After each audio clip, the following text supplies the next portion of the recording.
नमस्कार, मैं हूं अपूर्वा सिंह और आप देख रहे हैं इंडिया न्यूज उत्तर प्रदेश उत्तराखंड। वक्त हो चुका है आपके खास शो सबसे बड़ा मुद्दा सबसे बड़ी बहस का। और आज की बड़ी बहस होगी घुसपैठियों पर योगी प्रहार, एक्शन धुआंधार। देश की सरहदें सिर्फ नक्शे पर नहीं होती, वो प्रशासन की सख्ती से सुरक्षित होती हैं।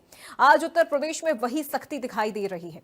उत्तर प्रदेश में योगी सरकार ने बांग्लादेशी और रोहिंग्या घुसपैठियों के खिलाफ निर्णायक कार्रवाई का बिगुल फूंक दिया है। सीएम योगी ने बांग्लादेशी और रोहिंग्या घुसपैठियों के खिलाफ ऐसा एक्शन शुरू किया है जिसने पूरे सिस्टम को एक्शन मोड में ला दिया है। 17 नगर निकायों में पहचान, हर मंडल में डिटेंशन सेंटर और अवैध रूप से रह रहे विदेशियों पर सीधा शिकंजा। उत्तर प्रदेश में अवैध रूप से रह रहे बांग्लादेशी और रोहिंग्या घुसपैठियों पर अब बड़ी कार्रवाई की गई है। सीएम योगी ने स्पष्ट निर्देश जारी करते हुए कहा है कि नगर निकाय अपने यहां काम करने वाले सभी संदिग्ध रोहिंग्या और बांग्लादेशी नागरिकों की तुरंत सूची तैयार करें। इसका उद्देश्य अवैध घुसपैठ और फर्जी दस्तावेजों के जरिए बसने की कोशिश करने वाले लोगों पर सख्ती करना है। सीएम ने आदेश दिया है कि तैयार की गई ये सूची संबंधित कमिश्नर और आईजी को सौंपी जाए ताकि आगे की कार्रवाई बिना देरी के की जा सके। इसके साथ ही सीएम ने प्रदेश के हर मंडल में डिटेंशन सेंटर बनाए जाने के निर्देश भी दिए हैं। पहले चरण में कमिश्नर और आईजी को डिटेंशन सेंटर की रूपरेखा और स्थान तय करने के निर्देश जारी किए गए हैं। साथ ही सरकार का कहना है कि प्रदेश में अवैध तरीके से घुसे रोहिंग्या और बांग्लादेशियों का न सिर्फ सत्यापन किया जाएगा बल्कि जिनकी नागरिकता संदिग्ध पाई जाएगी उन्हें डिटेंशन सेंटर भेजकर कानूनी प्रक्रिया आगे बढ़ाई जाएगी। सीएम के निर्देश जारी होते ही प्रशासनिक अमला तेजी से एक्टिव हो गया है और विभिन्न जिलों में नगर निकायों द्वारा सूची बनाने की प्रक्रिया शुरू कर दी गई है। लेकिन सवाल यह है कि क्या यह फैसला सुरक्षा के लिए जरूरी था या फिर मानवाधिकारों पर भारी। एक तरफ सरकार कह रही है कि देश की सुरक्षा से कोई समझौता नहीं होगा, दूसरी तरफ सवाल उठ रहा है क्या हर झुग्गी में पैदा हुआ शक किसी को अपराधी बना सकता है। आज इन्हीं सवालों के साथ चर्चा करेंगे अपने खास मेहमानों के साथ, लेकिन उससे पहले लखनऊ की मेयर सुषमा खरकवाल का एक बयान आपको सुनवाते हैं। ये बहुत बढ़िया है और अपने देश के हित में है, अपने प्रदेश के हित में है और अपने शहर के हित में है, क्योंकि ये लोग यहाँ पे बाहर से घुसपैठ करके आ गए हैं। यहाँ पे इन्होंने वोटर कार्ड भी बना दिया है, यहाँ पे इन्होंने आधार भी बना दिया है। अभी पिछली बार मैं इसको दिसंबर से चला रही थी, दिसंबर में 50 परिवार निकले थे और 18 नवंबर को फिर मैंने ड्राइव चलाई थी, आप लोग साथ में थे, जिसमें 160 परिवार नौकरी छोड़ के चला गया है। धीरे धीरे मैं इस पर काम कर रही थी, लेकिन मैंने इससे पहले हर जोन में इसका एक डाटा बना दिया था कि कहाँ कहाँ पे लोग रह रहे हैं, क्या इनकी संख्या है। और आज तो महाराज जी ने आदेश कर दिया है, अब तो तेज़ी से इस काम को किया जाएगा और जितना हो सके लखनऊ शहर साफ हो।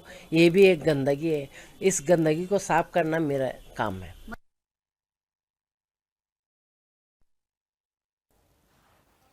तो कुछ सवाल भी हैं जो आज हम इस चर्चा के दौरान रखने वाले हैं मेहमानों के सामने।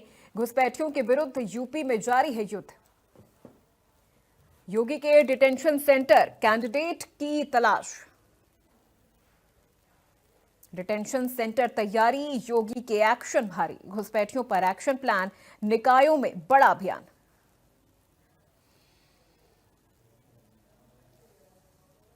- 2027 से पहले यूपी से घुसपैठिया आउट। घुसपैठियों के विरुद्ध यूपी में जारी है युद्ध। योगी के डिटेंशन सेंटर, कैंडिडेट की तलाश। डिटेंशन सेंटर तैयार, योगी के एक्शन। तो आज इस विषय पर हम चर्चा करेंगे कि किस तरह से उत्तर प्रदेश से घुसपैठियों को बाहर निकाला जा रहा है। इनके लिए एक डिटेंशन सेंटर भी बनाए गए हैं।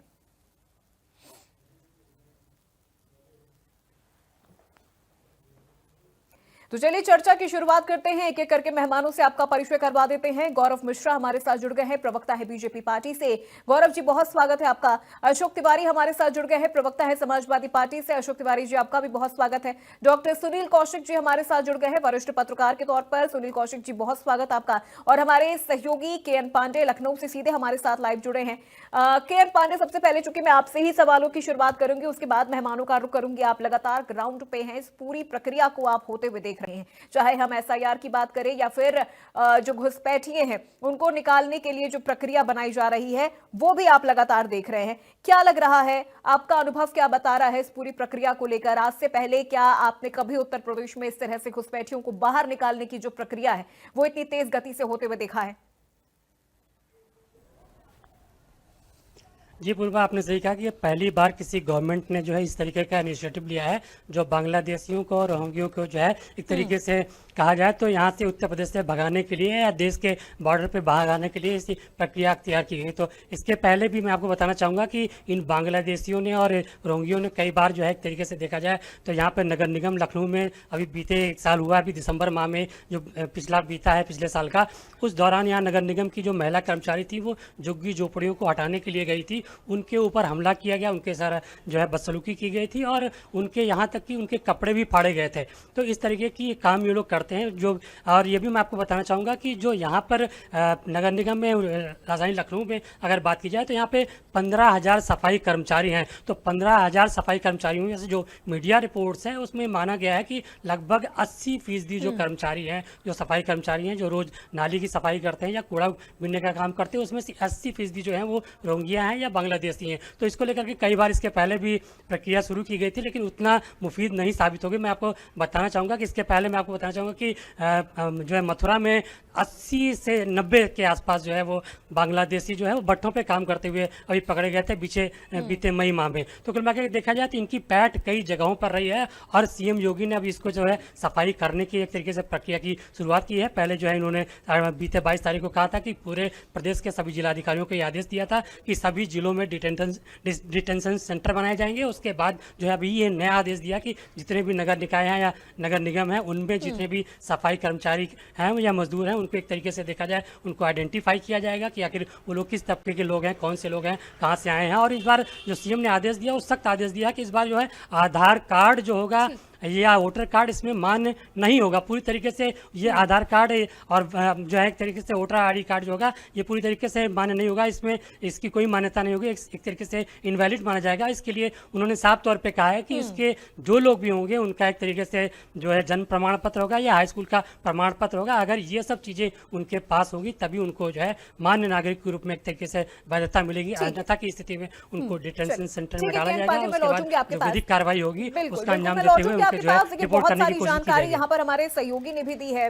सुनील कौशिक जी, इन तमाम पॉइंट्स के साथ मैं आपका रुख करूंगी। इस तरह की जो कार्रवाई हो रही है, घुसपैठियों को लेकर डिटेंशन सेंटर बनाया जा रहा है, फिर उनको उनके देश वापस भेजा जा रहा है। सबसे पहले तो इस पूरी कार्रवाई को लेकर आपकी क्या प्रतिक्रिया है? और दूसरा, जैसा कि अभी मेरे सहयोगी भी कह रहे थे कि आधार कार्ड या फिर जो वोटर आईडी है वो फिलहाल इन तमाम घुसपैठियों के लिए किसी तरह से एक वैलिड पॉइंट के तौर पर काम नहीं करेगी। तो निश्चित तौर से जो लखनऊ की है व्यवस्था जो आपके रिपोर्टर ने बताई वो लगभग उत्तर प्रदेश नहीं पूरे देश के हर कोने में मिलेगी जी। जब आप आधार कार्ड को सब कुछ मानने लगेंगे, आधार कार्ड के बाद जितने महत्वपूर्ण योजनाओं और आधार कार्ड के आज पर बैंक कार्ड के आधार पर राशन कार्ड बन जाएंगे, तो सब कुछ यही तो देश में चल रहा है। और 2004 से लेकर के आप 2025 तक आप देखेंगे जब जब इस तरीके के सवाल इसकी संसद से पूछे गए हैं तो 2004 का आप देखेंगे तब 2 करोड़ के आसपास बताया कि ऐसे घुसपैठिए देश में 2 करोड़ हैं लगभग, और जाकर के आप देखेंगे तो लगभग 3 करोड़ के आसपास बताया 2019 के लास्ट में। तो वो लोग कहां रह रहे हैं? क्यों ब्लूप्रिंट सरकार के पास नहीं है? कैसे घुसपैठियों की संख्या बढ़ती जा रही है? क्यों उनको बॉर्डर पर नहीं रोका जा रहा है? कौन सा उनका नेटवर्क है जो आकर के अपने देश में व्यवस्थित उनको कर देता है? ये सब चीजों पर तो निगरानी होनी चाहिए और ये सरकार ही कर सकती है, सरकार की एजेंसियां कर सकती हैं कि आखिर में आप देखेंगे कि हम लोगों के बीच व्यवस्थित रूप से वो रह रहे हैं और जब कोई बड़ी घटना का हम अंजाम देते हैं तो कहते हैं हम स्लीपर सेल के रूप में वो काम कर रहे हैं। तो वो स्लीपर सेल ही ये लोग हैं। अभी 2-4 दिन पहले जब मैं घर पे मैंने अपनी मेट से कहा कि वोटर कार्ड को आप जो आजकल चल रहा है एसआईआर कार्यक्रम उसमें आपने हिस्सा लिया कि नहीं लिया, तो उसका जवाब सुन के मैं हतप्रत रह गया। उसने कहा हमारे अड़ोस पड़ोस में कुछ लोग थे वो तो भग गए हैं।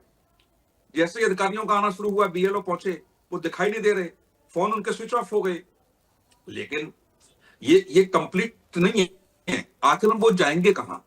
अभी नोएडा से वो चले गए, गाजियाबाद से वो चले गए, तो कहाँ रहेंगे? कौन सा ऐसा नेटवर्क है जो दूसरी जगह उनको व्यवस्थित करेगा? कौन सी जगह सारी व्यवस्थाएं उनको रहने खाने पीने की करेगा? इस जब तक कॉकस को हम नहीं तोड़ेंगे कि वो कौन कॉकस काम कर रहा है इस देश में, इस प्रदेश में, कि जो उनको बाहर से आने के बाद व्यवस्थित रूप से उनको स्थापित कर देता है, इसको तोड़ने की अभी चिन्हित होंगे एसआईआर कार्यक्रम के बाद। लेकिन क्या हमारे पास ऐसा है कि हम उनको बांग्लादेश या पाकिस्तान भेज सकें? जो भी माननीय मुख्यमंत्री ने जो निर्णय लिया, जो सेंटर बनाए जा रहे हैं, तो कब तक खिलाएंगे उनको? इसमें भी केंद्र सरकार का सहयोग तमाम प्रदेश सरकारों को लेना पड़ेगा कि आखिर में हमने सेंटर में उनको चिन्हित करके बंद कर दिया, क्या होगा? क्या उन सरकारों से बैठ के बात होगी? क्या वो सरकारें या वो देश लेने के लिए उनको तैयार होंगे कि नहीं होंगे? इस पर भी बड़े स्तर से मुझे लगता है केंद्र सरकार को और देश की तमाम प्रदेश सरकारों को बैठ करके एक ब्लूप्रिंट तैयार करना पड़ेगा, तभी समाधान होगा। ये राजनीतिक रूप से तो कह सकते हैं कि समाजवादी पार्टी इसका विरोध करेगी, कांग्रेस विरोध करेगी, भारतीय जनता पार्टी कहेगी ना हमको ये करना है, लेकिन आगे का रास्ता भी मुख्यमंत्री जी को ये बताना होगा कि आखिर में सेंटर बंद करने के बाद क्या उन देशों की सरकार से वार्ता चलेगी? उनके देश उनको स्वीकार करेंगे कि नहीं करेंगे? यदि उनके देश स्वीकार नहीं करते तो दूसरा रास्ता क्या होगा? इन सब बातों को लेकर के मुझे लगता है एक बड़ी चर्चा की आवश्यकता है। और जब जनभागिता के साथ साथ ये गली मोहल्ले में पान की दुकान पे भी चर्चा होगी तो निश्चित तौर से अपूर्वा इसका समाधान निकलेगा। ठीक है, बिल्कुल। कौशिक जी, मैं लौटूंगी आपके पास। गौरव मिश्रा जी, बार बार घुसपैठियों को लेकर जो कार्रवाई आप कर रहे हैं उस पर उंगली भी उठाई जा रही है, दबे स्वर में इन कार्रवाइयों की प्रशंसा भी हो रही है, लेकिन सपा फिर ये कह रही कि आखिर इतने घुसपैठिए आए कैसे, और फिर अब इनको निकालने की ये कार्रवाई क्यों की जा रही है? अपूर्वा जी, निकालने की कार्रवाई इतिहास में पहली बार हो रही है और इनके आने का जो वो वही सिलसिला पूछ रहे है कि वो समय पर उंगली उठा रहे कि इस वक्त क्यों की जा रही है? नहीं, बिल्कुल सरकार तो बिल्कुल आपकी 8 सालों से है, 9 सालों से है। बिल्कुल इसको बहुत पहले होना चाहिए था, लेकिन भारतीय जनता पार्टी के एजेंडे में आप देखिएगा घुसपैठियों के खिलाफ 2014 के चुनाव के पहले भी हमारे एजेंडे में ये रहा है और माननीय गृह मंत्री जी ने, माननीय प्रधानमंत्री जी ने इस विषय को समय समय पर उठाया है। लेकिन अब वो समय आ गया है जब ये भारत की आंतरिक सुरक्षा के लिए बेहद खतरा बन चुके हैं और वहीं विपक्ष इनको वोट बैंक की राजनीति की तरह पाल रहा है, पोस रहा है। मैं इसमें एक उदाहरण जरूर देना चाहूंगा। 2004 में जब यूपीए की सरकार बनी और कांग्रेस की सीटें कम आई तो एक वेल प्लान्ड वे में कांग्रेस के थिंक टैंक्स ने यह सोचा कि किस तरह से वोट बैंक को बढ़ाया जाए। तो जो सीमांत जो जिले थे, जो प्रदेश थे, जो बॉर्डर शेयर करते थे, वहां पर बड़े पैमाने पर खुली छूट दी गई और ऐसे रोहिंग्याओं को, बांग्लादेशियों को बाकायदे वेलकम किया गया। और ये समस्या आज की नहीं है, पिछले 50 वर्षों से है। 71 के बाद तो ये विकराल रूप धारण कर ली और पश्चिम बंगाल में तो उनकी दूसरी तीसरी पीढ़ी सरकारी नौकरी भी कर रही है। झारखंड मेरे आंख के सामने पिछले 30 वर्षों में बदल गया, पूरी तरह से ग्रीन कॉरिडोर में बदल गया। पश्चिम बंगाल पूरी तरह से बदल गया। और उत्तर प्रदेश की जहां तक बात है, मैंने इन रोहिंग्याओं का विरोध अपने स्कूलिंग टाइम में किया था, काशी के अंदर किया था और सन 1991 की बात मैं बता रहा हूं। और तब से इन लोगों का आने का सिलसिला जारी रहा। लेकिन अब एक ऐसी सरकार है जो भारत की आंतरिक सुरक्षा पर बेहद संवेदनशील है और इस तरह की कार्यवाही माननीय उच्चतम न्यायालय ने भी क्लीन चिट दिया है। जिस तरह से कल टिप्पणी किया है माननीय सीजेआई ने, यह स्पष्ट हो गया है कि यह देश इस देशवासियों का है, भारत के लोगों का है। यहाँ के संसाधनों पर पहला हक भारतवासियों का है, न कि विदेश से आए हुए इन घुसपैठियों रोहिंग्याओं का है, जो न सिर्फ संसाधनों को कब्जा करते हैं, फर्जी तरीके से दस्तावेज बना करके यहाँ के संसाधनों और अपराधों को भी अंजाम देते हैं। और आप ये जो ड्राइव चल रही है, आप देखिए, चाहे आसाम हो, गुजरात हो, महाराष्ट्र हो, जहां जहां भी भारतीय जनता पार्टी की सरकार है, बिना किसी भेदभाव के, बिना किसी वोट बैंक की राजनीति के लालच के इनको बाहर किया जा रहा है, इनको भेजा जा रहा है। ठीक है, ठीक है। गौरव जी, मैं लौटूंगी आपके पास। अशोक तिवारी जी, क्यों घुसपैठियों पर जो कार्रवाई हो रही है उसको लेकर इतने सवाल क्यों उठाए जा रहे हैं? सबसे पहले तो मैं आपसे ये जानूंगी कि ये जो कार्रवाई हो रही है इससे आप संतुष्ट हैं? आपको लग रहा है कि ये जो ये हो रहा है वो सही हो रहा है? इसके समय पर ये अभी क्यों हो रहा है, बाद में क्यों नहीं हुआ, पहले क्यों नहीं हुआ, उस पर हम चर्चा बाद में करेंगे। जो ये कार्रवाई हो रही है घुसपैठियों को यहां से हटाने की, क्या वो आपके नजर में सही है? देखिए मैम, आप सवाल कर रही हैं, मैं जवाब दे रहा हूं। अभी कौशिक जी ने भी बहुत अच्छा जवाब दिया है। कौशिक कौशिक जी की समीक्षा हमें अच्छी लगी है। उन्होंने बहुत अच्छे तरीके से समझाया है कि आखिर इनका रोड मैप क्या है। अगर ये ऐसा कार्रवाई कर रहे हैं तो करना चाहिए इनको। अब जागे हैं, सो रहे थे अभी तक। 2014 सरकार है इनकी। अगर उसके पहले के घुसपैठिया बता रहे हैं आए हैं तो उनको पहले से ही चिन्हित करना चाहिए था, इनको अब तक बाहर कर देना चाहिए था। और 14 के बाद से जो आए हैं अगर, तो कैसे आए हैं, इनके पास कोई जानकारी नहीं है, कैसे आ रहे हैं, कैसे व्यवस्थित हो रहे हैं। अभी कौशिक जी ने अच्छी समीक्षा की। उन्होंने कहा कौन वो काकस है जो इनको व्यवस्थित कर रहा है। यहाँ से वहां जा रहे हैं और व्यवस्था पा रहे हैं, नौकरियां पा जाते हैं, कार्ड बन जाते हैं, तमाम ऐसी चीजें बताई कौशिक जी ने। इस पर समीक्षा करने की जरूरत है। ये चर्चा है, आज डिबेट हो रहा है, डिबेट में सार्थक डिबेट होनी चाहिए, सभी बिंदुओं पर डिबेट होनी चाहिए। खाली एस मैम के तरीके से कि जो सरकार कर रही है अच्छा कर रही है, ऐसा थोड़ी किया जाता है। इसमें समीक्षा की जाती है, वार्ता की जाती है, बताया जाता है क्या कमियां हैं, क्या खामियां हैं, क्या अच्छाइयां हैं। आप सेंटर बनाया आपने, आप उसमें करिए। इसमें विपक्ष कहां से आपको रोक रहा है?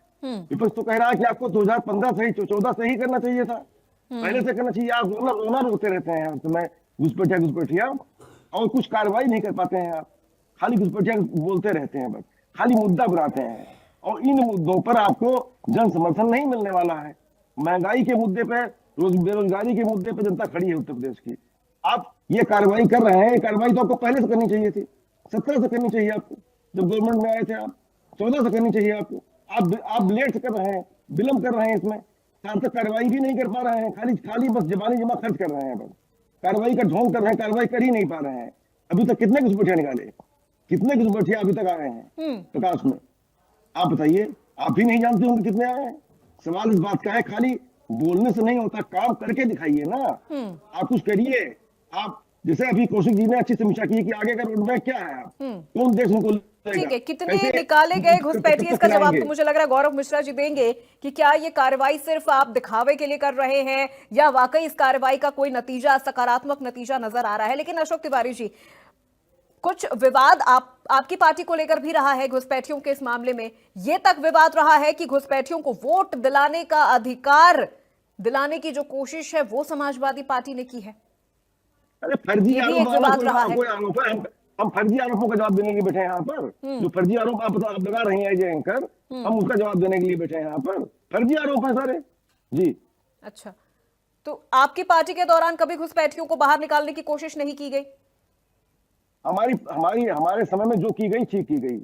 अब क्या की भाजपा गई? ठेका लिए हुए, भाजपा हटाए, भाजपा ने ठेका ले रखा है ना। भाजपा पूछिए, नहीं, भाजपा ने ठेका ले रखा है कि नहीं ले रखा है वो तो अलग विषय है। वो तो हम गौरव मिश्रा जी से समझेंगे, उनसे हम जानेंगे कि उनकी पार्टी ने ठेका ले रखा है कि नहीं ले रखा है। लेकिन अभी मेरा सवाल आपसे है, 5 वर्ष आपकी भी पार्टी रही, 5 वर्ष आपकी पार्टी भी रही, और ऐसा नहीं है कि घुसपैठिए बीजेपी की गवर्नमेंट के दौरान ही आए। हमारी पार्टी ने विकास का कार्य किया है, सार्थक कार्य किया, जब जो जरूरी समझा किया है। हमारी पार्टी बेदाग है, घुसपैठियों को निकाला और विकासवादी है। आज विकास पुरुष के रूप में जाने जाते हैं। ठीक है, जनता उनको विकास पुरुष के रूप में घुसपैठियों को निकाला, घुसपैठियों को निकाला। 27 में ऐसे ही हमको जन समर्थन नहीं मिला है। जन समर्थन पाई ही पार्टी समाजवादी पार्टी है। 27 में हमने जीतने जा रहे हैं, 24 में हम जीते हैं। अशोक जी, जन समर्थन मिला है। सारी चीजों पे हम चर्चा कर लेंगे, पावर पे हैं। हम सारी चीजों पे चर्चा कर लेंगे एक एक करके। लेकिन बस मेरा सवाल इतना है कि घुसपैठियों को निकालने की कार्रवाई क्या सपा के दौरान हुई? घुसपैठियों को निकालने की कार्रवाई सपा के दौरान हुई? भारतीय जनता पार्टी भी क्या निकाल पाई है? अभी तो कोई घुसपैठिया नहीं निकाल पाई है। खाली खोखले वादे करती है, बस दावे करती है, बस अभी तक बैठी है 17 से और 14 से कुछ भी कार्रवाई नहीं कर पाई है भारतीय जनता पार्टी। अशोक तिवारी जी, करके दिखाने से होता है। ठीक है, मैडम, करके दिखाने से होता है। आपकी पार्टी ने तो किया होगा ना, आपकी पार्टी ने तो किया होगा। जो किया है, हमारी पार्टी ने जो किया ठीक किया है अभी तक। क्या किया? जनता गवाह है, जनता हमारे साथ देती है।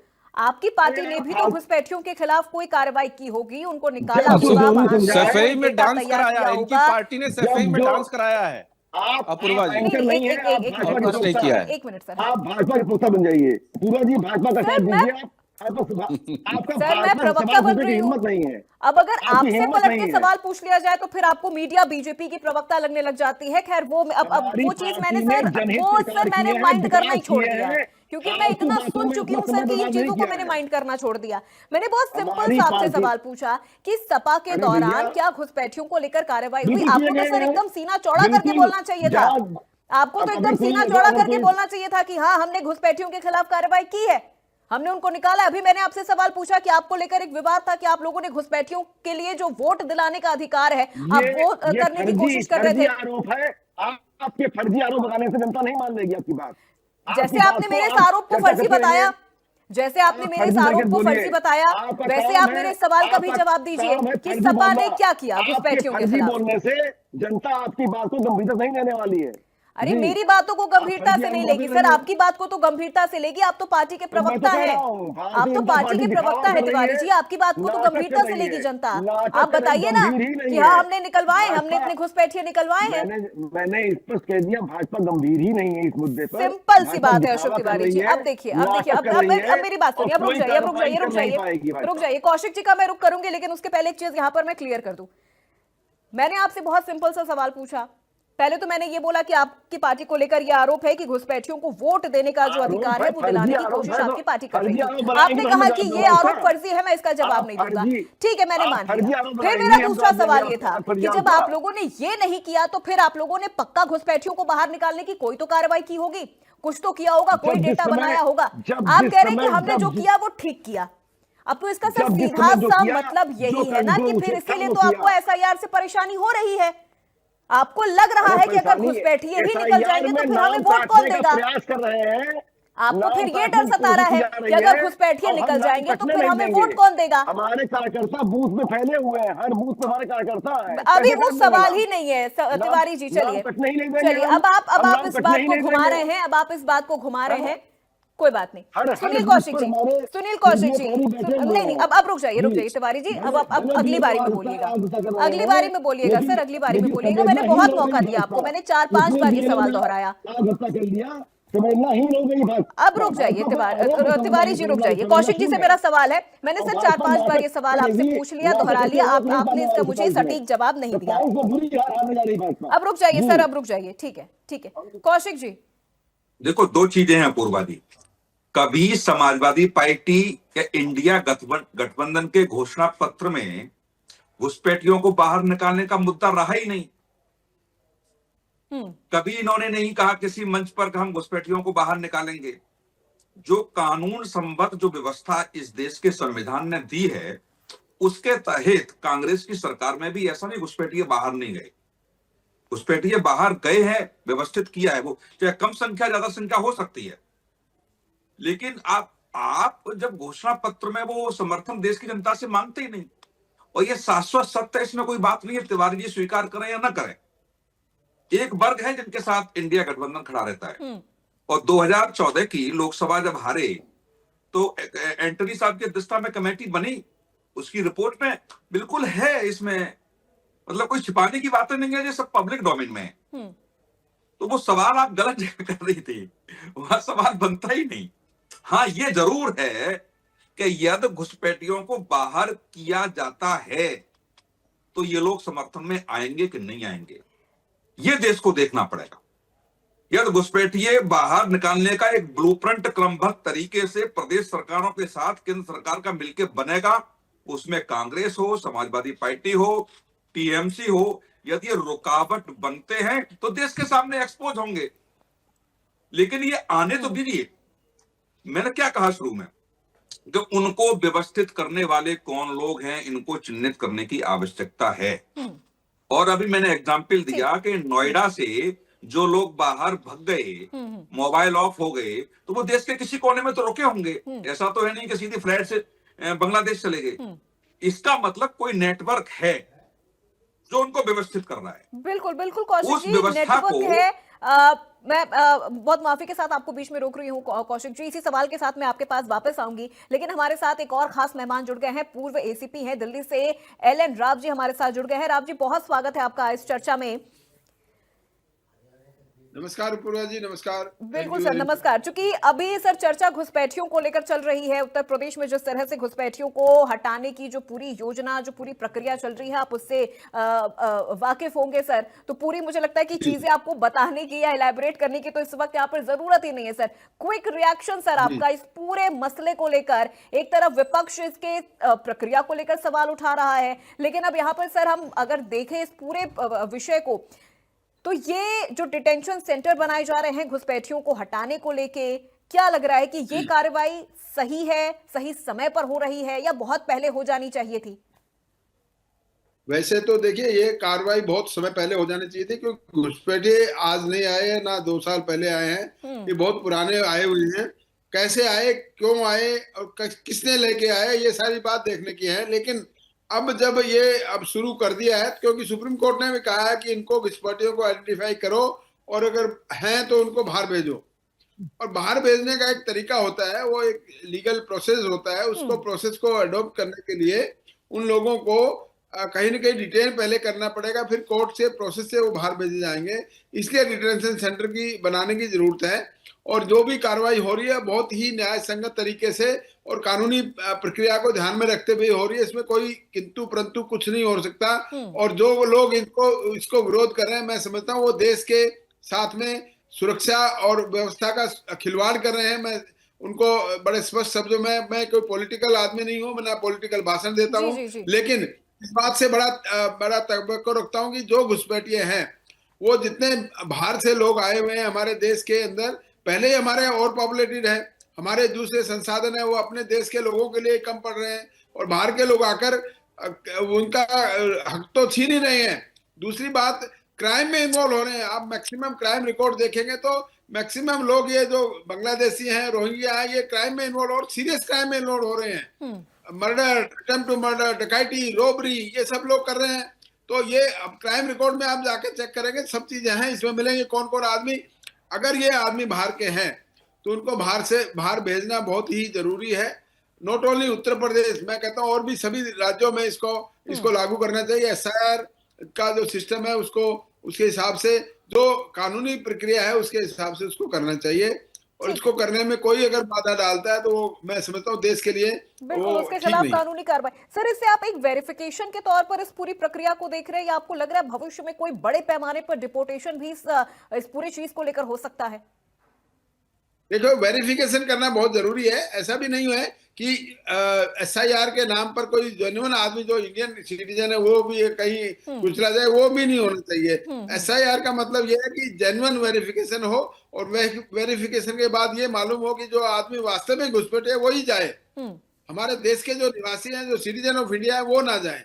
ये ध्यान रखने की बहुत जरूरी बात है। चैलेंज है सर, बिल्कुल, कि किसी जो हमारे देश के चैलेंज जो सिटीजन है वो वेरिफिकेशन करने वाले आदमी ही इसको ठीक कर सकते हैं। ठीक है, इस चैलेंज को दूर करने के लिए जो जी कौशिक जी, आपकी बात सर उस वक्त बीच में रह गई थी, मैं चाहूंगी आप अपनी बात कंप्लीट करें, फिर मैं गौरव जी का रुख करूंगी। देखो, मैंने ये कहा कि एक बड़े ब्लूप्रिंट बनाने की आवश्यकता है, और इसलिए मैं याद दिलाना चाहता हूं कि दिल्ली का यदि हम एग्जाम्पल लें, अभी दिल्ली के अफसर बैठे हुए थे, उन्होंने बताया कि अजय राज शर्मा जब पुलिस कमिश्नर थे और अटल बिहारी वाजपेयी प्रधानमंत्री थे, तो केंद्र सरकार से ऐसे लोगों को चिन्हित करने के लिए कमेटी गठित की। और दिल्ली पुलिस ने जब कमेटी गठित करके जब रिपोर्ट आई तो 50,000 से ज्यादा ऐसे लोगों की संख्या दिल्ली में पाई गई। उसके बाद कांग्रेस की सरकार आ गई और कांग्रेस ने उस रिपोर्ट को दबा दिया।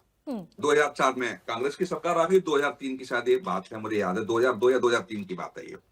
तो जब वो रिपोर्ट को दबा दी गई, 2014 से भारतीय जनता पार्टी की सरकार आ गई, उसी रिपोर्ट का उपयोग कर सकते थे, उसी रिपोर्ट के आधार पर आगे का ब्लूप्रिंट बना सकते थे। वो रिपोर्ट आखिरकार वो क्यों अभी भी दबी हुई है, उसके कारण पीछे कौन है, कौन लोग हैं वो जो रिपोर्ट को दबा दिए गए। वो रिपोर्ट कम से कम सार्वजनिक हो तो एक राज्य में स्थिति पता चल जाएगी। और जो उत्तर प्रदेश की हम लोग चर्चा कर रहे हैं, निश्चित तौर से कई पश्चिमी उत्तर प्रदेश की हम विशेष तौर से चर्चा करें, या जो मुस्लिम बाहुल्य जिले हैं, दावे के साथ कह सकता हूं हमने बड़ा धरातल पर जाकर के रिपोर्टिंग की है। लाखों की संख्या में उत्तर प्रदेश में लोग हैं। 3 करोड़ की संख्या घुसपैठिए की देश में है, तो मैं ये दावे के साथ कह सकता हूं 20 लाख से ज्यादा उत्तर प्रदेश में वो संख्या निकलेगी, इसमें कोई दो राय नहीं। लेकिन वो 20 लाख लोगों को सेंटर में बंद करना नहीं है। सेंटर में आपने कलेक्ट कर लिया, उसके बाद की मैं एक पत्रकार होने के नाते कहना चाहता हूं कि क्या केंद्र सरकार ने उन देशों से चर्चा करके उनको डिपोर्ट किया जाएगा, ऐसा कोई कानून है? वैसे तो कानून है, लेकिन वो देश नहीं लेते हैं। जैसे अमेरिका ने भी कहा, जबरदस्ती विमान में भर के भेज दिए, लेकिन वो विमान नहीं उतरने देंगे, फिर आप क्या करेंगे, कहां करेंगे आप? तो ऐसी व्यवस्था मुझे लगता है बहुत अच्छा स्वागत योग्य है। और चाहे कोई भी पार्टी हो, आज की स्थिति में कह सकता हूं कोई पार्टी विरोध करने की स्थिति में नहीं होगी, लेकिन विरोध करेगी तो एक्सपोज देश के सामने होगी। ठीक। लेकिन एक ऐसी चर्चा ये देश में शुरू हुई है और हमारे उत्तर प्रदेश से शुरू हुई है, जो मुख्यमंत्री जिस व्यवस्था के तहत जाने जाते हैं, कानून का जो राज उन्होंने उत्तर प्रदेश में स्थापित किया है। लेकिन मैं वही कह रहा हूं, एक मैंने एग्जाम्पल नोएडा का दिया, यदि आप में चर्चा करेंगे, पश्चिमी उत्तर प्रदेश के तमाम जिलों में चर्चा करेंगे, लोग हैं जो ऐसा घर छोड़ करके, मोबाइल बंद करके इधर उधर हो रहे हैं, उनको पुलिस पकड़े। वो कहां जा रहे हैं, किस रास्ते से जा रह रहे हैं, कुछ चीजें पकड़ में आ जाएंगी तो निश्चित तौर से वो नेटवर्क भी ध्वस्त हो जाएगा। ठीक है, ठीक है कौशिक जी, मैं लौटूंगी आपके पास। गौरव मिश्रा, चूंकि देखिए आपसे सवाल करूं, लेकिन यहाँ पर कुछ डेटा भी है जो मुझे लगता है कि उत्तर प्रदेश की जनता के लिए जानना बेहद जरूरी है। अभी 2025 में तो ये पूरी राष्ट्रव्यापी जो अभियान है वो तो चल ही रहा है, जिसको सबसे बड़ा राष्ट्रव्यापी अभियान कहा जा रहा है। लेकिन 2023 में भी ऐसे 2 अभियान चलाए गए थे, जहां यूपी एटीएस का एक बहुत बड़ा ऑपरेशन था, जहां 74 रोहिंग्या को राज्यव्यापी कार्रवाई में गिरफ्तार किया गया था। यूपी एटीएस ने गिरफ्तार किया था। अंतरराज्यीय मॉड्यूल के सुराग मिले थे। 74 रोहिंग्या गिरफ्तार कर देशव्यापी नेटवर्क को पता लगाया गया था। और एक कंक्लूजन भी है तमाम चीजों को लेकर कि पिछले 20 से 25 वर्षों में सबसे बड़े औपचारिक संरचित डिटेंशन सेंटर आधारित अभियान योगी सरकार के समय 2017 से 25 में ही दिखते हैं। फिर अभी सवाल मेरा वही तिवारी जी से था, गौरव जी, कि कितनी कार्रवाइयां उन्होंने की या कितने घुसपैठियों को उन्होंने हटाया। वो कह रहे कि हमने जो किया वो ठीक किया। देखिए, तो सीए का तो ये विरोध कर रहे थे, एनआरसी का तो ये विरोध करते हैं, ये तो शाहीन बाग मॉडल को प्रमोट करते हैं। तो ये क्या ठीक काम है? क्या ये देश की आंतरिक सुरक्षा में ये खतरा नहीं है? ये किस तरह की बातें करते हैं? इन लोगों के कार्यकाल में ही इस तरह के लोगों का मनोबल बढ़ा। और दूसरी सबसे महत्वपूर्ण बात यह है कि जब इनको राजनीतिक संरक्षण इस देश में मिलता है, घुसपैठियों को, तो उनके लिए एक सेफ हेवन भारत बन जाता है, सिर्फ धर्मशाला बन जाता है। और उनका एक बहुत बड़ा विशाल इकोसिस्टम भारत के अंदर काम कर रहा था। आपने देखा गुजरात में एक इस तरह का माफिया पकड़ा गया और आज वो जेल के अंदर है। पुणे में पकड़ा गया, वो जेल के अंदर है। बांग्लादेश बॉर्डर पर इस समय तिल रखने की जगह नहीं है। पूरी की पूरी बांग्लादेशियों की भीड़ जो है, जमात वहां पर खड़ी हो गई है जाकर के अपने देश वापस जाने की, जिनके पास कोई दस्तावेज नहीं है। और कह रहे हैं कि कहां ये जा रहे हैं, बिल्कुल उसके भी आंकड़े हैं सरकार के पास। वो पश्चिम बंगाल जा रहे हैं, वो केरल जा रहे हैं, वो तमिलनाडु जा रहे हैं। जहां जहां भारतीय जनता पार्टी की सरकारें हैं, ये ड्राइव तेज की गई है। और इसी का ये उचित समय इसी कारण से है क्योंकि आज देश की जनता ने ये मैंडेट दिया है एनडीए की सरकार को कि इस तरह के लोगों को बाहर निकाला जाए और देश के संसाधनों को सुरक्षित किया जाए। और उस दिशा में ये ऑर्गेनाइज तरीके से सरकार काम कर रही है, कानून सम्मत कार्य कर रही है। भारत की सरकार ने 1951 के रिफ्यूजी कन्वेंशन को साइन नहीं किया है। और ये कोई रिफ्यूजी नहीं है, ये अपने रोजी रोजगार के लिए हमारे देश में आते हैं और हमारे देश के संसाधनों को लूटते हैं, डकैती करते हैं और तमाम क्राइम और अपराध करते हैं। और इनके विरुद्ध कायदे से अगर देखा जाए तो भारत के संविधान में एक अंतर्राष्ट्रीय पासपोर्ट एक्ट को छोड़ करके कोई कानून भी नहीं लागू हो पाता कायदे से। तो अब इनके ऊपर एक पूरी तरह से व्यवस्थित कार्यवाही शुरू हुई है। और निश्चित रूप से मैं आपको आश्वस्त कर सकता हूं, इनको इनके अंजाम तक पहुंचाया जाएगा। और ये भारत के अंदर वोट बैंक की खेती अब नहीं बन पाएंगे, इसके लिए देश आश्वस्त रहे। ठीक है। केएन पांडे, एक सवाल यहां पर आपसे, उसके बाद में सीधे अशोक तिवारी जी का रुख करूंगी। केएन पांडे जी, यहां पर चूंकि बहुत सारे एग्जांपल्स भी सामने आ रहे हैं, मथुरा के एग्जांपल की अगर हम यहां पे बात करें, बरेली, वाराणसी, तमाम जगहों से बहुत सारे जो बांग्लादेशी नागरिक हैं उनको हिरासत में लिया गया है। मथुरा से करीब 90 के करीब बांग्लादेशी हिरासत में लिए गए हैं। बरेली में एक ड्राइव के दौरान 45 संदिग्धों को हिरासत में लिया गया है। वाराणसी जोन में लगभग 300 नाम संदिग्धों की जो सूची है वो भेजी गई है। लखनऊ में किस तरह से ये पूरी प्रक्रिया चल रही है, चूंकि अभी लगातार ये सवाल उठ रहा है कि ये अभी ही क्यों हो रहा है। खैर, उस पर हम अगर बाद में चर्चा करेंगे, क्योंकि उससे वो पूरी दिशा ही बदल जाएगी इस चर्चा की। लेकिन ग्राउंड लेवल पर इस प्रक्रिया के तहत कितनी हलचल आपको नजर आ रही है? जी, मैं आपको बताना चाहूँगा अपूर्वा, अभी लगभग 18 तारीख को बीती 18 तारीख को ही यहाँ की जो मेयर है सुषमा करकवाल, उन्होंने पर्सनल लेवल पे एक इनिशिएटिव लिया था और रोहिंग्या बांग्लादेशियों को एक तरीके से सर्च करने की कोशिश की गई। तो यहाँ पर जो सफाई कर्मी के रूप में काम करते थे वो 160 परिवार जो है यहाँ से नदारद हो गए हैं। तो कुल मिलाकर के इसी से अंदाज़ा लगाया जा सकता है कि यहाँ पे 160 परिवार, तो जिसकी एक बात जो है यहाँ पे की मेयर खुद कह रही हैं कि 160 परिवार यहाँ से एक तरीके से नदारद हो गए। तो इस तरीके के देखा जाए, और यहाँ पे जैसा कि मैंने पहले भी कहा था कि यहाँ पे नगर निगम में जो है केवल लखनऊ नगर निगम में 15,000 कर्मचारी हैं, जिसमें से जो मीडिया रिपोर्ट्स हैं उसमें 80% जो हैं वो रोहिंग्या या बांग्लादेशी ही हैं।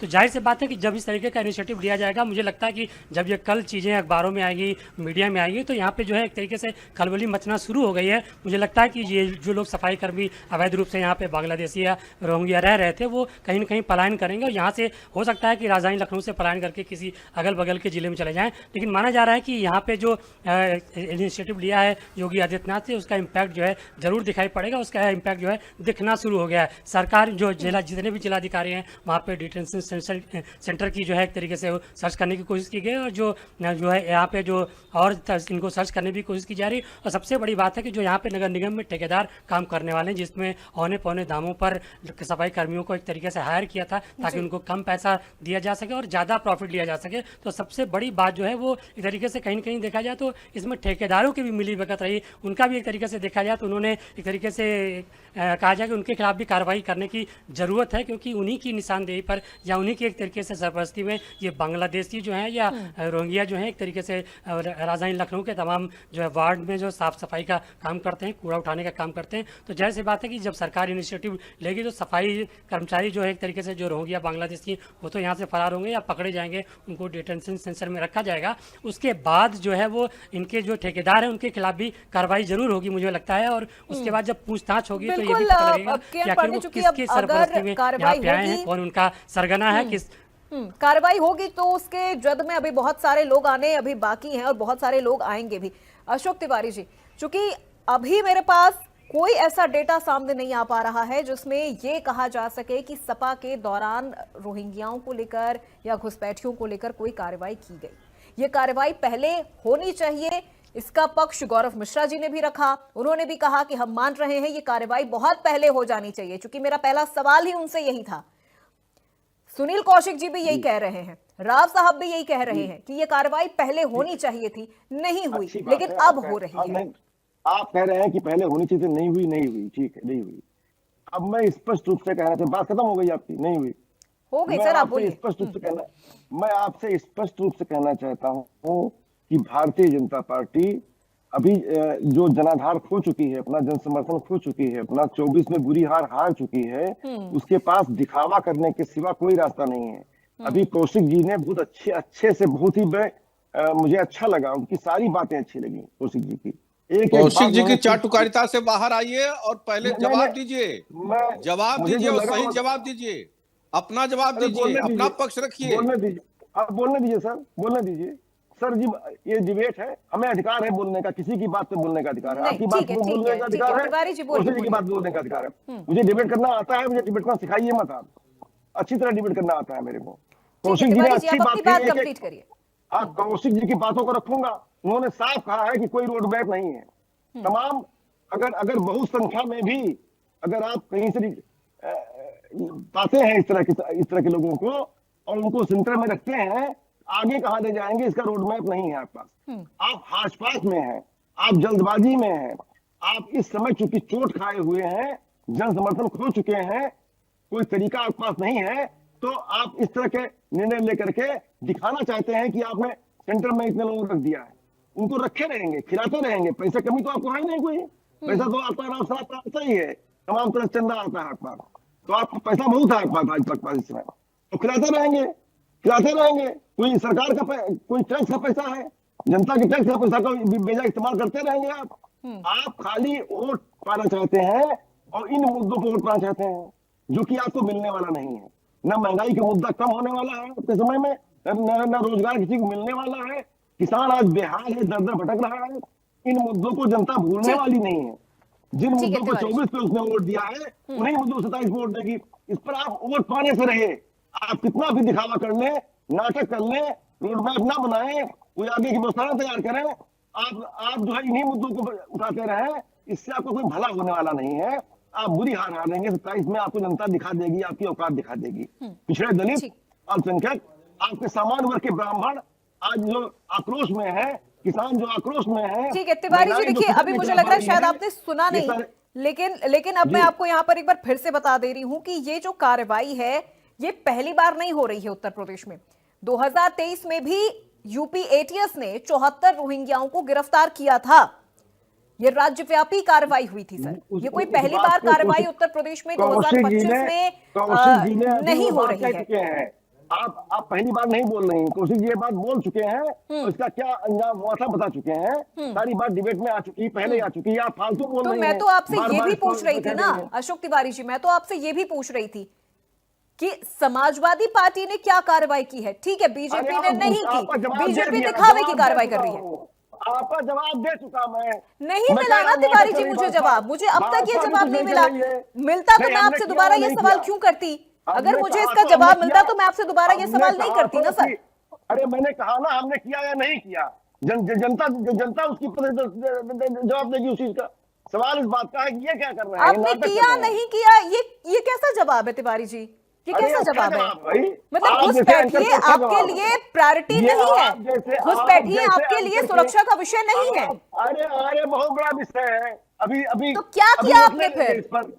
दिखावे के लिए सही कुछ तो किया होगा ना सर। भाजपा बिना रोड मैप पे काम कर रही है, दिखावे कर रही, नाटक कर रही है। समय सब मान लिया मैंने, सब मान लिया मैंने, सब मान लिया मैंने। बहुत देर से कार्रवाई कर रही है, कोई रोड मैप नहीं है, दिखावे की कार्रवाई कर रही है, सब मान लिया मैंने। लोकसभा का चुनाव हार चुकी है। सपा ने क्या किया सर? सपा ने क्या किया? सपा के पास भी तो कोई रोड मैप होगा ना सर। मतलब इसका ये मतलब है कि फिर घुसपैठिए आपके लिए सुरक्षा का विषय रहे ही नहीं उत्तर प्रदेश में, या तो फिर वो आपके लिए वोट बैंक के तौर पर काम कर रहे थे, इसीलिए आपने कभी उनको बाहर निकालने की कोशिश ही नहीं की। ये नाटक कर रहे हैं। अरे आपको पहले मान लिया जाएगा, आप बोलती रहिए। आपको बोले कोई मान लेगा। आप पक्षपात करते रहिए, बोलते रहिए। आप फैक्ट रखिए, सच्चाई है। कौशिक जी ने सच्चाई रख दी है कि रोड मैप नहीं इनके पास है। बिना रोड मैप के ये रोहिंग्याओं को अगर या किसी को भी अगर पाते भी हैं, अगर तिवारी जी सब कुछ मैंने मान लिया सर, मैंने सब मान लिया कि बीजेपी के पास रोड मैप नहीं है। बीजेपी दिखावे की कार्रवाई कर रही है, डिटेंशन सेंटर में इन घुसपैठियों को बैठा के सालों साल खाना खिलाएगी, मैंने ये तक मान लिया सर। लेकिन आपने क्या किया था? 5 साल आपकी भी तो सरकार थी, उसके पहले भी आपकी सरकार थी। इसको आप जनता पर छोड़ दीजिए, हमने क्या किया क्या नहीं किया, जनता हमारा फैसला कर देगी। जी ऐसे तो तिवारी जी आप अपनी पूरी कार्रवाई गिनवा देते हैं कि हमने क्या क्या विकास के काम किए उत्तर प्रदेश के लिए, ये आप नहीं बता पा रहे हैं। ये बहुत छोटी सी चीज है लेकिन आप नहीं बता पा रहे। इसका तो फिर जनता यही मतलब निकालेगी कि आपके लिए घुसपैठिए कभी सुरक्षा की दृष्टि से उतने इंपॉर्टेंट रहे ही नहीं, या तो फिर वो आपके लिए वोट बैंक के तौर पर काम कर रहे थे। आज तभी उनको निकाले जाने पर इतनी तिलमिलाहट हो रही है विपक्ष को कि वो एक बहुत मजबूत वोट बैंक था जो हमारा चला गया। कोई एक पैसे की तिलमिलाहट नहीं हो रही है।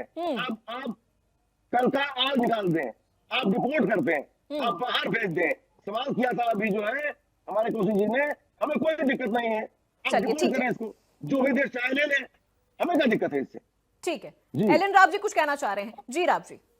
जी पूर्व जी, मैं एक बात ही बताना चाह रहा हूँ। जो भी विपक्ष के आदमी है, मैं किसी पार्टी का नाम नहीं लूंगा, फिर दोबारा कह रहा हूँ, वो सिर्फ और सिर्फ इस बात को लेते हैं, उनको सब वोट बैंक समझते हैं। जो भी जीतते हैं उनको समझते हैं कि इनको बाहर निकाला गया तो उनका वोट बैंक खत्म हो जाएगा। लेकिन एक बात में तय है कि देर आए दुरुस्त आए। इसको अगर हम डिटेंशन सेंटर में डाल के फिर लीगल प्रोसेस है, इनको अपने अपने देश जहाँ के हैं उनको भेजा जाएगा। यही एक तरीका है। और हमारे राव साहब एक सवाल यहाँ पर यह भी हो रहा है कि अगर इनको इनके देश ने वापस लेने से इनकार कर दिया फिर क्या होगा? नहीं, इनकार कैसे को करेंगे जब डिपोर्ट करते हैं। हमने अमेरिका से जो आदमी हमारे लीगली गए थे उनको वापस भेजा तो हमने कहा इनकार किया क्या? ऐसा कुछ नहीं हो सकता। जो वापस भेजेंगे तो उनको लेना पड़ेगा, क्योंकि उनके आदमी है, वो लेना पड़ेगा। क्यों नहीं लेंगे? वो कानूनन तरीके से उनको वहां पर रिसीव करना ही पड़ेगा। जब हमारा वहां पर जाएगा कोई भी आदमी, कैसे भी जाएंगे, जैसे भी तरीका होता है, रोड रेल या बाई एयर, जैसे भी जाएंगे जाना पड़ेगा उनको, और उनको लेना पड़ेगा जो भी है। लेकिन हमें सबूत देना पड़ेगा ये वहां के नागरिक हैं, हमारे यहाँ के नहीं है, ये बताना पड़ेगा, और वो उनको फिर लेना पड़ेगा। इसमें कोई ऐसी दो राय नहीं है। लेकिन वास्तव में ये मैं बता देता हूँ आपको बात, ये बहुत पुरानी, ये बहुत पहले कर देना चाहिए था, लेकिन अभी हो रहा है तो भी ठीक हो रहा है। और मैं समझता हूँ आगे अगर ये सभी राज्यों में भी ऐसा होगा, सारे घुसपैठिए वापस चले जाएंगे, तो हमारे देश के जो संसाधन है वो सुरक्षित रहेंगे। और जो विपक्ष अपना कार्रवाई करना चाह रहे हैं कि इनको वोट बैंक समझते हैं और बिल्कुल इसका बिल्कुल राव साहब, जिन संसाधनों पर हमारे देश के लोगों का हक है, जिन संसाधनों पर उत्तर प्रदेश की असल जनता का हक है, वो ये घुसपैठिए बैठकर इतने वर्षों से खा रहे थे। ठीक है, चूंकि चर्चा अपने अंतिम पड़ाव पर है तो मैं एक क्लोजिंग कमेंट छोटा छोटा सब मेहमानों से लेना चाहूंगी। सबसे पहले कौशिक साहब, मैं आपसे ही शुरुआत करूंगी। चूंकि घुसपैठिए चाहे पार्टी बीजेपी की हो, चाहे पार्टी समाजवादी पार्टी की हो, चाहे कांग्रेस की हो, घुसपैठिए सर हमेशा से ही सुरक्षा, कानून और पहचान के तौर पर एक बहुत प्रमुख मुद्दा रहा है उत्तर प्रदेश में। लेकिन मुझे लग रहा है कि ठीक है, देर से ही सही, लेकिन बीजेपी ने इस चीज को समझा है। देखो, बिल्कुल समझा है। मैं तो 2003 की चर्चा कर रहा हूं, मैं 2025 की चर्चा नहीं कर रहा। अटल बिहारी वाजपेयी ने भी यही निर्णय लिया था और दिल्ली का मैंने दिया। वो पब्लिक डोमेन में रिपोर्ट है, 50,000 से ज्यादा दिल्ली में चिन्हित किए गए। मैं ये कह रहा हूं कि इसे राजनीतिक मुद्दा ना बन जाए, हकीकत में डिपोर्ट करने के लिए व्यवस्था हो। जैसे हमारे साथी कह रहे थे कि अमेरिका ने भेज दिया, तो अमेरिका के पास प्रूफ थे कि वो लोग हमारे यहाँ पैसे भेजते थे, वो अपने घर वालों को पैसे भेजते थे, इसलिए उनके पास लिस्टिंग थी। लेकिन हमारे पास कुछ ऐसे जो कई दशकों से रह रहे हैं। मैंने 2004 का क्या कहा, 2004 में जब देश की संसद से पूछा गया तो 2 करोड़ के आसपास की संख्या थी 21 साल पहले। तो अब आप बताइए, जो लोग वो आए होंगे, बहुत सारे हो सकता है कि 2014 के बाद आए, 2000 के बाद आए हों, साल से रह रहे हैं। का क्या सबूत होगा? बांग्लादेश कैसे मानेगा पाकिस्तान को हमारे नागरिक हैं कि नहीं? निश्चित तौर से इस पे एक ऐसी व्यवस्था होनी चाहिए चैलेंज भी है जो इस लगे। वक्त सरकार और मैं कह रहा हूं, चाहे समाजवादी, एक चैलेंज ये भी है कि ये प्रूफ करना कि ये वाकई बांग्लादेश के हैं या नहीं, तभी इनको वहां पर डिपोर्ट किया जा सकेगा। ठीक है, गौरव मिश्रा जी, ये एक चैलेंज है। अभी कौशिक जी ने भी कहा कि ये एक बड़ा चैलेंज है उत्तर प्रदेश की गवर्नमेंट के भी सामने और देश की सरकार के भी सामने, कि ये प्रूफ करना कि ये वाकई बांग्लादेशी हैं या फिर दूसरी कंट्री से यहां पर आकर रह रहे हैं, ये प्रूफ करना भी एक बहुत बड़ा चैलेंज है। सब कुछ लीगल तरीके से हो रहा है। और पूर्वा जी, जो घुसपैठिए पकड़े जाएंगे उन्हें भी ये प्रूफ करना पड़ेगा कि वो इस देश के नागरिक हैं, इस देश के बाशिंदे हैं और पीढ़ी दर पीढ़ी यहाँ के रहने वाले हैं। यदि वो नहीं प्रूफ कर पाए आधार और वोटर आईडी, आधार और वोटर आईडी वो मान्य नहीं होगा। इसलिए कि फर्जी रैकेट तमाम पकड़े गए हैं। हाँ। और बिल्कुल पता चल जाएगा, कुटुंब रजिस्टर से पता चल जाएगा, जहां के रहने वाले हैं वहां पीढ़ी दर पीढ़ी उनकी पीढ़ियां रही होंगी, वहां से पता चल जाएगा। ये कोई रॉकेट साइंस नहीं है, बहुत आसानी से पता चल जाएगा। हमारी पुलिस पता कर लेगी और उनको उनके अंजाम तक पहुंचाया जाएगा। देखिए, पहले क्या समस्या थी, पहले ऑर्गेनाइज तरीके से रोशनी एक्ट लाया जाता था और रोहिंग्याओं को बाकायदे बसाया जाता था और अशांत प्रदूषण जैसे लोग सुप्रीम कोर्ट में पीआईएल डाल करके उनके लिए 50 लाख का मुआवजा और नौकरी मांगा करते थे। अब ये सरकार ये सब बर्दाश्त नहीं करेगी और न्यायालय भी बर्दाश्त नहीं करेगा, इसलिए इनको इनके अंजाम तक पहुंचाएगी ये सरकार की प्रबल इच्छा शक्ति है। और माननीय गृह मंत्री जी ने सदन के अंदर ये उद्घोषणा की थी और वो आज जमीन पे दिखाई दे रहा है, सभी प्रदेशों में दिखाई दे रहा है। Ashok Tiwari ji, closing comment sir इस पूरे विषय को लेकर आपका। जी, मैं स्पष्ट रूप से कहना चाहता हूं, भारतीय जनता पार्टी को अगर सही मायने में ये कार्रवाई करनी है तो उसको पहले रोड मैप तैयार करना चाहिए अपना, जैसा कि अभी कौशिक जी ने कहा, और पूरी तरह से ये आश्वस्त होना चाहिए कि ये अंजाम कहां तक जाएगा, फिर करना चाहिए। हमें कोई दिक्कत नहीं है ऐसा करने में। सबसे बड़ी बात है, दिखावा करने के हम विरोधी हैं।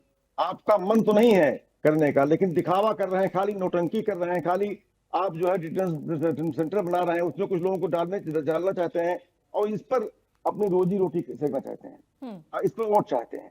ये गलत है। कार्य करना गलत नहीं है, कार्य करने की मंशा होती। 14 से आए थे आप, 17 से आप आए थे, अब तक बड़ी कार्रवाई कर चुके होते। आपका कार्य करने का कोई मंशा नहीं है, खाली दिखावा करना है। जब आपका जनसमर्थन हट चुका है आपसे, आप जनता दूर जा चुकी है, किसान लामबंद है, बेरोजगार लामबंद है, आज दलित और पिछड़े लामबंद है, तब आप ब्राह्मण भी आपसे नाराज है। उत्तर प्रदेश में धरती ही नहीं रह गई आपकी, तब ये नोटिफिकेशन करना चाहते हैं आप। ठीक है, चलिए, ठीक है। इसीलिए सारे उपचुनाव हार गए, इसीलिए सारे उपचुनाव हार गए आप 2024 के बाद। 2024 के बाद उसी मिल्कीपुर को हार गए, जमानत जब्त हो गई आपके कैंडिडेट की। क्लोजिंग अपने कमेंट बूथ ले रहे हैं। पर। निष्कर्ष बोलते अब रहिए। हम इस पूरे चर्चा का जानने की कोशिश कर रहे हैं। एलन राव साहब, आपका इस पूरे चर्चा को लेकर क्या निष्कर्ष है कि अभी जो घुसपैठियों को लेकर जो कार्रवाई हो रही है वो अभी और कितनी लंबी चलने वाली है, या और कितने चैलेंज आपको लगता है कि अभी इस पूरी कार्रवाई के दौरान देखने को मिलेगी सरकार को? पूर्वाजी चैलेंज डेफिनेटली है, इसमें कोई डाउट नहीं है, लेकिन कार्रवाई भी लंबी चलेगी क्योंकि संख्या इनकी बहुत ज्यादा है। उन सबको आइडेंटिफाई करना पुलिस के लिए बहुत बड़ा ही एक वो एसआईआर को साबित करने के लिए बहुत बड़ा चैलेंज है। कैसे कैसे करेंगे और सारी चीजें ये तय करना पड़ेगा, ये आदमी यहाँ का नागरिक नहीं है। और दूसरी बात, जहाँ पर वो डिटेंशन सेंटर में रहने के बाद जो कानूनी प्रक्रिया है उसको अडॉप्ट करने के बाद इस देश के वो बताएंगे।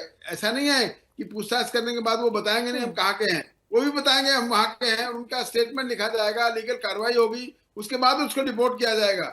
ऐसे नहीं है कि वो जब डिपोर्ट होंगे तो वहां जाके उस देश के लोगों को बोलेंगे हम वहीं के हैं। तो वो चैलेंज इतना बड़ा नहीं है, लेकिन है थोड़ा बहुत चैलेंज है, लेकिन वो मतलब ओवरकम हो थोड़ी जाएगा। बहुत अभी जो चुनौतियां हैं वो सरकार को यहाँ पर फेस करने की जरूरत है, और वो फेस करने वाले भी है। केएन पांडे जी, चूंकि एक क्लोजिंग कमेंट मैं आपसे भी इस पूरे विषय को लेकर लेना चाहूंगी, क्योंकि आप लगातार इस पूरे मामले को कवर कर रहे हैं, देख रहे हैं, चाहे एसआईआर हो या फिर ये घुसपैठियों का जो ये पूरा मामला है। डिटेंशन सेंटर में कितनी बड़ी संख्या इस वक्त आपको नजर आ रही है इन घुसपैठियों की? देखिए अपूर्वा, अभी तक फिलहाल मैं बताना चाहूँगा कि अभी पूरे देश में केवल डिटेंशन सेंटर जो है वो सिर्फ असम में है। उत्तर प्रदेश में ये इनिशिएटिव लिया गया, अब ये बनाया जाएगा यहाँ पे, और उसमें एक तरीके से देखा जाए तो उसमें उनको नज़रबंद किया जाएगा, उनको खाने पीने की सारी सहूलियतें दी जाएंगी, लेकिन वो कोई एक्टिविटी नहीं कर पाएंगे। आपने देखा होगा कि तमाम तरीके के अपराध में ये लोग शामिल रहते थे, तो इस तरीके की एक्टिविटी पे एक तरीके से विराम लगेगा, क्योंकि उनको एक सीमित दायरे में कैद कर दिया जाएगा, नजरबंद उसके इनको अंदर रखा रहेंगे, जाएगा उनको ताकि खाने किसी पीने भी रहने तरह की की सारी एक्टिविटी सुविधाएं की में जाएंगी। हिस्सा न ले पाए, चाहे वो कोई भी किसी भी तरह की एक्टिविटी हो, और इनको वापस इनके देश में भेजने की भी जो पूरी प्रक्रिया है वो की जा रही। बहुत शुक्रिया सभी मेहमानों का हमारे साथ इस चर्चा में जुड़ने के लिए। गौरव मिश्रा जी, अशोक तिवारी जी, डॉक्टर सुनील कौशिक जी, एलन राव जी और केएन पांडे हमारे सहयोगी। तो देखिए, कार्रवाई लगातार जारी है, कार्रवाई लंबी भी चल सकती है, लेकिन ये कहना गलत नहीं होगा कि इस पूरी कार्रवाई के जो नतीजे हैं वो बहुत सकारात्मक नजर आएगी। सपा विपक्ष अब तक ये नहीं बता पा रही है कि उन्होंने अपने कार्यकाल के दौरान कितने घुसपैठियों को बाहर निकाला था, यानी साफ सीधा मसला है कि उन्होंने इसको लेकर कोई कार्रवाई नहीं की थी, और डेटा में भी ऐसा कुछ भी निकल के सामने नहीं आ रहा है कि उन्होंने घुसपैठियों के खिलाफ कोई कार्रवाई की। उन्होंने सिर्फ वोट बैंक की तरह इनको इस्तेमाल किया है। अब इसका कितना असर 2027 के चुनाव में देखने को मिलेगा, इसके लिए थोड़ा इंतजार और अभी करने की जरूरत है। तो फिलहाल मेरे साथ इस चर्चा में बस इतना ही। प्रदेश की तमाम खबरों के लिए आप देखते रहिए इंडिया न्यूज उत्तर प्रदेश उत्तराखंड।